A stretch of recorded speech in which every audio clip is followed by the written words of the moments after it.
होगा कहां से? जब खुद को खाने को नहीं है तो तुम्हें कहां से होगा? देखिए सबसे बड़ा धर्म आप आजमा के देख लेना मेरी बात को। कभी किसी को खिलाने से हमारी रसोई में, हमारे घर में कभी कमी नहीं आती है। क्यों?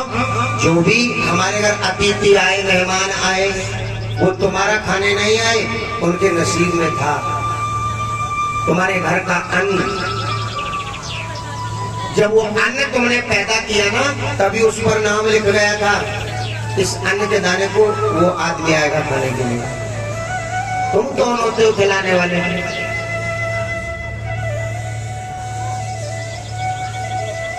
इसीलिए संतों की सेवा,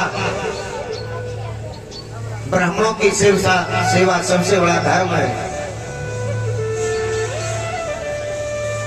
अच्छा सही बताना, कौन कौन माताएं अन्न लेकर के आई थी आज कथा में? बाकी सब बोल।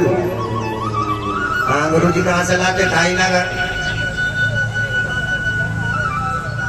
देखिए मैंने ये नहीं कहा कि अन्न आप किलो 2 किलो लेकर के आओ, जितना तुमसे बन जाए। 4 दाने डालना मुट्ठी में। अब होशियार भी है, वक्त हो सके 4 दाने लेके आ जाए घर को। अन्न का लाना बहुत जरूरी होता है कथा में। अन्न से क्या होता है, जब हम अन्न लेकर के आए तो हम सोचते हैं कि गुरु जी को कुछ दान करके आ रहे हैं। बाकी एक बात ध्यान रखना, ये 3 व्यक्ति ऐसे होते हैं कि जब इनका मन करे तब तुमसे जबरदस्ती दान ले सकते हैं। कौन कौन? एक संत, एक ब्राह्मण और एक भगवान।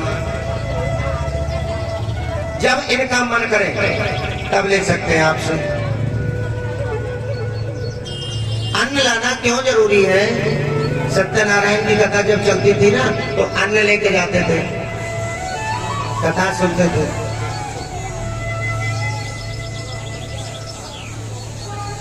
और देखिए मैं बार बार दान के बारे में भी कहता हूं, क्यों कहना पड़ता है? जब तक हम दान नहीं करेंगे तब तक हमें मोक्ष की प्राप्ति नहीं होती। और जब प्रदीप की सुपुत्री छवि कुमारी भगवान की पावन कथा में 50 रुपए दान करती है, भगवान इनकी मनोकामना पूरी करेंगे। बोले गोविंद भगवान की।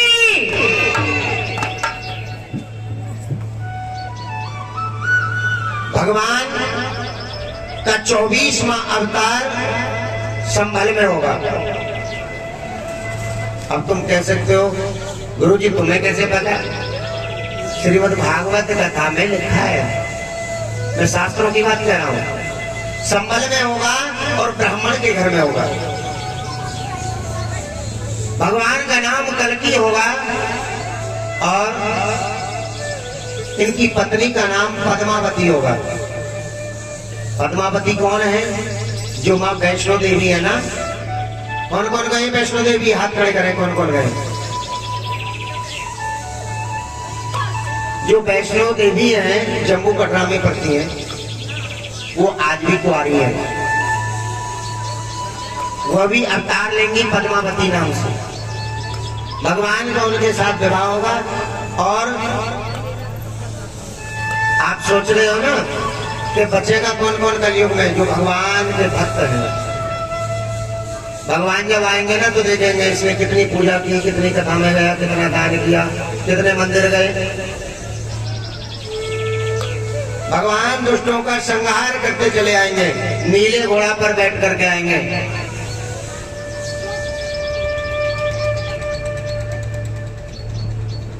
और ये हमारे मिस्त्री साहब 20 रुपए भगवान की जगह में दान कर रहे हैं। भगवान से प्रार्थना के इनके धन को शुभ कार्य में लगाएं। जय जय श्री राधे श्याम। और भगवान विवाह करने के तत्पश्चात दुष्टों का संहार करेंगे और जो उनके भक्त हैं उनसे कहेंगे कि मैं वापस लौट करके आऊंगा, मेरा इंतजार करना। और भगवान अपनी धर्म पत्नी पद्मावती को लेकर के हरिद्वार चले जाएंगे। क्या भगवान का द्वार, भगवान का घर ही हरिद्वार है। हरि माने भगवान, द्वार माने घर, भगवान का घर है वह। आइएगा आप और सभी भक्त भगवान की वो रसोई पावन में गंगा। सूत जी महाराज 88,000 ऋषियों को कथा सुना रहे हैं। जैसा कि मैंने सभी को बताया कि सबसे सर्वप्रथम ये भागवत कथा भगवान नारायण ने ब्रह्मा जी को सुनाई। क्यों सुनाई? नारायण ने भगवान से, ब्रह्मा जी से कहा कि ब्रह्मा जी तुम जाओ और सृष्टि की रचना करो। ब्रह्मा जी ने कहा नारायण, हे मेरे भगवान, मैं जा तो सकता हूं, लेकिन एक बात बताओ, अगर सृष्टि की रचना करते हुए मुझे अहंकार हो गया, मुझे अभिमान हो गया, तो मेरा क्या होगा? भगवान ने कहा अहंकार को नष्ट करने के लिए मैं तुम्हें श्रीमद् भागवत कथा सुनाऊंगा। और मैं जो ये कथा सुनाता हूं ना, इसे अहंकार को नष्ट करने के लिए, हमारे अवगुणों को बाहर करने के लिए, हमारे अंदर की भक्ति को जगाने के लिए, ज्ञान और वैराग्य को जगाने के लिए। रात कथा सुनी थी ना, भक्ति तो है लेकिन ज्ञान और वैराग्य नहीं है। आपके ज्ञान और वैराग्य को जगाने के लिए कथा होती है।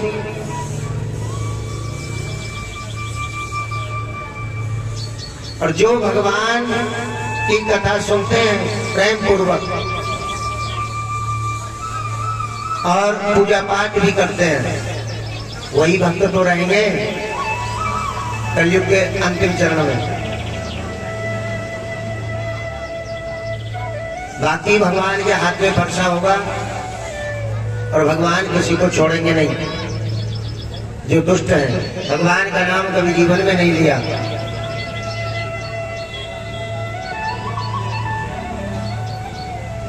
आइएगा, बड़ी सुंदर कथा ये दास आपको सुना रहा है। और आज द्वितीय दिवस की कथा गोकर्ण और धुंधकारी की कथा। कल आपने सुनी ज्ञान वैराग्य भक्ति। सभी भक्तों में भक्ति तो है, लेकिन ज्ञान वैराग्य की बहुत बड़ी कमी है। अब हम आपके अंदर का ज्ञान और वैराग्य जगाएंगे इस कथा के माध्यम से। आपके अंदर जो लोग हैं, जो मोह माया में फंसा हुआ है इंसान, उसको दूर करने के लिए भागवत कथा है। देखिए, जो शास्त्रों के बताए हुए रास्ते पर चलते हैं वो कभी दुखी नहीं रह सकते।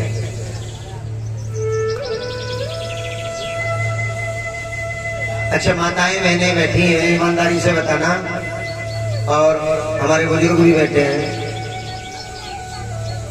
5 बजे से पहले पहले कौन कौन भक्त उठ जाते हैं? सही बताना, जो 5 बजे से पहले पहले उठ जाते हैं। अब इनको तुम पागल मत समझना जो हाथ खड़े कर रहे हैं। जानते हो, 3 बजे से और 5 बजे तक भगवान और देवताओं की मिलकर के पंचायत होती है। जैसे कि हमारा बैठ के अब सत्संग चल रहा है ना, ऐसे ही भगवान की सभा जुड़ती है। सभी देवता, सभी भगवान एक जगह बैठे हैं, ब्रह्मा विष्णु महेश, सभी देवता 33 कोटि देवी देवता आ जाते हैं। तो एक अलौकिक शक्ति आती है तुम्हारे पास। देखिए जो 5 बजे से पहले पहले उठ जाते हैं ना, तो उनको संकेत क्या होता है? जब अलौकिक शक्ति तुम्हें जगाती है तो संकेत क्या होता है? या तो लघु शंका लगेगी, या तो इंसान को लघु शंका लगेगी। जब लघु शंका लगेगी तो एकदम से उठेगा, संकेत हो गया, टाइम देखा 5 बजे, अब सोना नहीं है भैया, उठना है। वो अलौकिक शक्ति तुम्हें उठाने आ रही है। अरे मूर्ख, भगवान की पंचायत जुड़ रही है, मांग ले कुछ, अपनी इस बुद्धि को जगा। और ये मैं क्या बताऊं, तुम खुद जानते होंगे, जो 5 बजे से पहले पहले उठ जाते हैं ना, उनका दिमाग भी बहुत तेज काम करता होगा। वो सोच लेते हैं जो होने वाला है। क्यों भगवान से बातें करते हैं। जाको प्रभु द्वारुम दुख दही वाकी मत पहले हर ले। जिसको भगवान दुख देते हैं ना, सो रहे घराटे मार के 10 बजे तक सोते रहे बेटा, तेरी बुद्धि भी खराब मैंने कर रखी है। सब कुछ छिन गया, अब उठ करके क्या करेगा? देखिए जब हम सुबह सुबह उठे तो उठ करके सबसे सर्वप्रथम चारपाई पर भी अपनी हस्तरेखा को इस तरह से मसले और दर्शन करें। अपनी हस्तरेखा के कभी जीवन में गरीबी नहीं आएगी, वो बात बता रहा हूं। हस्तरेखा के दर्शन करें और माथे से लगाएं। उसके तत्पश्चात जब हम पैर रखें तो पृथ्वी माँ को प्रणाम करें। माँ, ना जाने आज पूरे दिन में कहां कहां जाऊंगा, कैसे कैसे भगूंगा, कितने पाप करूंगा। बताया ना सबसे बड़ा पाप कौन सा? झूठ बोलना। न जाने दिन भर में कितना झूठ बोल रहे हैं हम। माँ, प्रणाम करना। दूसरी बात, भगवान की तस्वीर घर में हो तो भगवान को प्रणाम करो, माता पिताओं को प्रणाम करो। उसके बाद शौच क्रिया करने के बाद स्नान करो। स्नान करने के बाद अगर आपको टाइम नहीं है, पूजा नहीं कर सकते, अपना काम करते रहो और भगवान का भजन करते रहो मन मन। ये भी एक जाप है। कोई जरूरी नहीं है मंदिर में जाओ, पूजा पाठ करो, हम घर रहकर भी कर सकते हैं, लेकिन नित्य कर्म से प्रतिदिन। कभी जीवन में दुखी नहीं रहोगे प्यारे, ये सच्चाई है।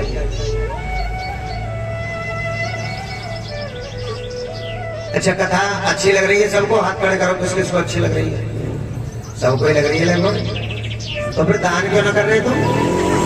ऐसे क्यों बैठे हो शांत, बिल्कुल चुप पैसा? हाँ, तो गुरुजी ने कहते हैं ना, देवी बोले तुम चुप पैसा बैठे रहो। देखिए मैंने आपको बताया था, ब्राह्मण संत और भगवान जब चाहें जब ले लेते हैं। इतने कंजूस मत बनो। ऐसे ही कथा सुनने आते थे एक लाला सेठ जी, अब रोज कथा सुनने आए गुरुजी की। बोले अपने घर जाके सुनती हो सेठानी? बोले हाँ, हमारे गुरुजी जो कथा सुना रहे हैं ना, कहाँ? भाजलपुर फाटक पे। बड़ी अच्छी कथा सुना मैं, तुम भक्तों के लिए सुना रहा हूँ मैं। बड़ी अच्छी कथा सुना मैं। मेरा मन तो करे बार बार के 10-20 रुपए दे दूं, पर मैं सोचूं खजाने में कमी आ जाएगी तो लालच कर जाऊं, मन ना करे जो मैं से निकालूं। अब सेठानी बोली, महाराज दे दे, करो पंडित आदमी है। अरे जितना पंडितों को दान करेंगे उतना मिलता है। बोली ना, खजाने में कमी आ जाएगी। अब सेठ जी बोले कि कुछ ऐसा देखो घर के अंदर, कोई ऐसी चीज देखो जो हमसे बच जाती हो, उसे दान करूं पंडित जी को जाकर, जिसको हम यूज नहीं कर सकते, हम नहीं खा सकते, पी नहीं सकते, पहन नहीं सकते, ऐसी चीज दान करूं। अब सेठ जी बहुत चला। सेठ जी ने कहा सेठानी से एक काम करियो। बोले हाँ, कल को जब सब्जी बनाओ ना छिकल फेंकियो मत। बोले क्या करोगे महाराज? के छिकल ही दान करूंगा पंडित जी को। छिकल हमसे बाहर है ना, फेंकते हैं हम, इससे अच्छा तो कुछ तो दान करो। बोले ठीक है छिकल दे दूंगा। अब पंडित जी भी बहुत होशियार है।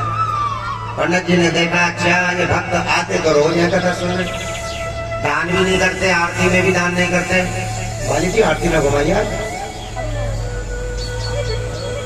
आरती में भी दान नहीं करते तो फिर क्या करें? पंडित जी ने सोचा अच्छा छिक्कर लेकर के आए हो। पंडित जी बोले कोई बात नहीं, हमें खाएंगे तो हमारी गौ माता खा लेगी। पंडित जी भी बहुत होशियार। पंडित जी रोज छिक्कर ले लें और गौ माता को खिलाते। अब पंडित जी ने सोचा भाई सेठ जी बहुत होशियार बन रहे हो तुम, दान में छिक्कर दान करते हो, ऐसा भाई क्या कर रहे हो तुम? हाँ उनको आरती दो। अब सेठ जी ने सोचा कि भाई अब बात ठीक है, ना तो हम पैसा दान कर रहे हैं ना कोई वस्तु दान कर रहे हैं, अब ठीक रहेगा। पंडित जी ने सोचा भाई हम भी अगर ब्राह्मण हैं सच्चे तो तुझसे लेना भी जानते हैं, देख तू कैसे देगा। अब एक दिन क्या हुआ,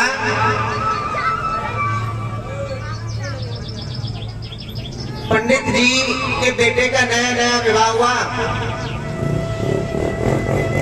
और वो रसोई में खाना बना रही थी पंडित जी की लड़की की बहू। जो सेठ जी थे कंजूस, उनके बेटे की बहू खाना बना रही थी। अब पंडित जी जाकर के चुपचाप दरवाजे पर खड़े हो गए। अब एक बिल्ली आए और बिल्ली बार बार दूध झूठा कर जाए। अब बहू देख रही है, एक बार हो गई, दो बार हो गई, ये परेशान कर रही है। बहू ने बेलन उठाया और उस बिल्ली के फेंक के मार दिया। बड़ी परेशान कर रही है। अब बिल्ली मक्कड़ बना करके म्याऊं म्याऊं कर करके वहीं गिर गई। अब पंडित जी आ गए। ओ हो, सेठ जी जुलम हो गया भाई।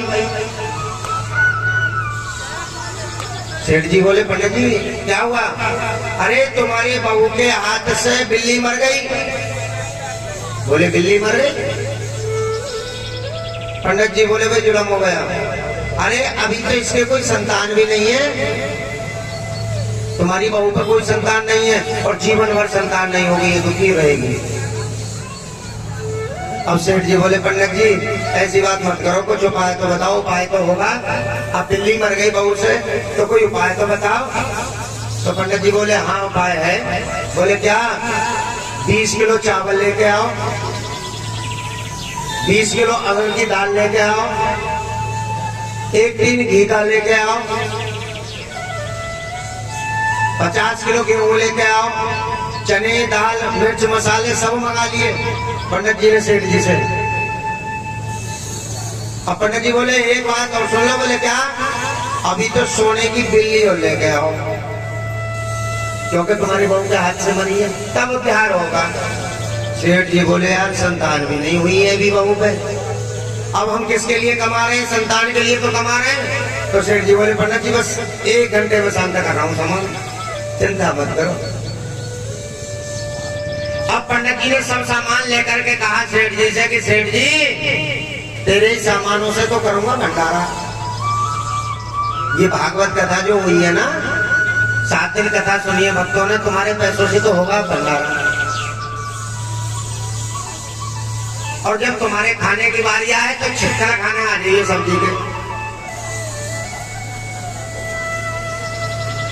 और देखो सामान तुमने पहुंचा दिया। बोले पहुंचा दिया। अब जरा अपने घर चल के देख लो। अब घर जाके देखा तो गुरुजी ने जल उठाया और पंडित जी ने जैसे ही जल बिल्ली पे मारा तो बिल्ली जल्दी होकर बती। पंडित जी बोले ये क्या करा? सेठ जी ने कहा पंडित जी ये क्या? तो पंडित जी ने कहा बेटा कथा भी तो 7 दिन मुफ्त में सुनता है, 1 रुपया दान ना करा तुमने। अब बताओ, तुमने दान भी किया और अब तुम्हारा उद्धार भी हो गया। बोले गोविंद भगवान की। तो इतने कंजूस मत बनो सेठ जी की तरह, छिक्कल दान मत करो। भगवान जिसको देते हैं ना उससे लेना भी जानते हैं। भगवान के यहाँ देर है, देर नहीं है। इसलिए दान भी जरूरी है। तो ये नहीं कह रहा आप इतना दान करो, जैसी तुम्हारी श्रद्धा है। प्रतिदिन चाहे तुम्हारी श्रद्धा 10 रुपए की है, 10 रुपए ही दान करो, लेकिन प्रतिदिन करो जब तक पता चले। इस दान से मेरा कल्याण नहीं है,